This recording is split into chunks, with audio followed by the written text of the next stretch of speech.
Transformer क्या होता है? ट्रांसफार्मर एक इलेक्ट्रिकल डिवाइस है जो एसी अल्टरनेटिंग करंट की वोल्टेज को बढ़ाता या घटाता है बिना एनर्जी लॉस के। ट्रांसफार्मर केवल एसी करंट पर काम करता है क्योंकि इसमें चेंजिंग मैग्नेटिक फील्ड की जरूरत होती है। ट्रांसफार्मर के तीन मेन पार्ट्स होते हैं। पहला है प्राइमरी कॉइल जो एनर्जी इनपुट लेता है, दूसरा है सेकेंडरी कॉइल जो एनर्जी आउटपुट देता है और तीसरा है आयरन कोर जो फ्लक्स को गाइड करता है। जब प्राइमरी कॉइल में एसी करंट दिया जाता है तो उसके आसपास मैग्नेटिक फील्ड बनती है।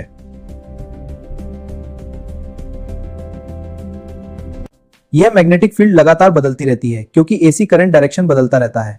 जब करंट पीक पर होता है फील्ड स्ट्रॉन्गेस्ट होती है और जब करंट जीरो क्रॉसिंग करता है फील्ड रिवर्स हो जाती है। यह changing magnetic field iron core के थ्रू सेकेंडरी कॉइल तक पहुंचती है।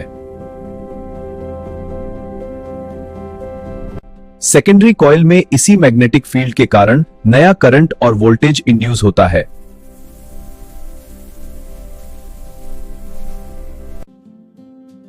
अगर सेकेंडरी कॉइल में टर्न्स ज्यादा हैं तो वोल्टेज बढ़ जाती है। इसे स्टेप अप ट्रांसफार्मर कहते हैं।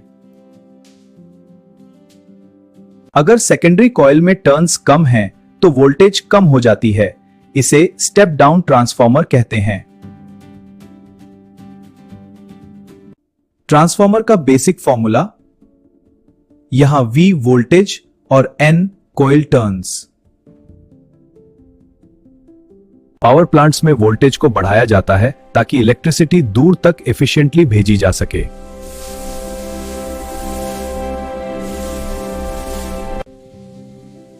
फिर घरों के पास ट्रांसफार्मर वोल्टेज को कम कर देता है ताकि अप्लायंसेस सेफ रहें। ट्रांसफार्मर बहुत एफिशिएंट होता है, लगभग 95% से ज्यादा एनर्जी बचाता है। ट्रांसफार्मर कई प्रकार के होते हैं।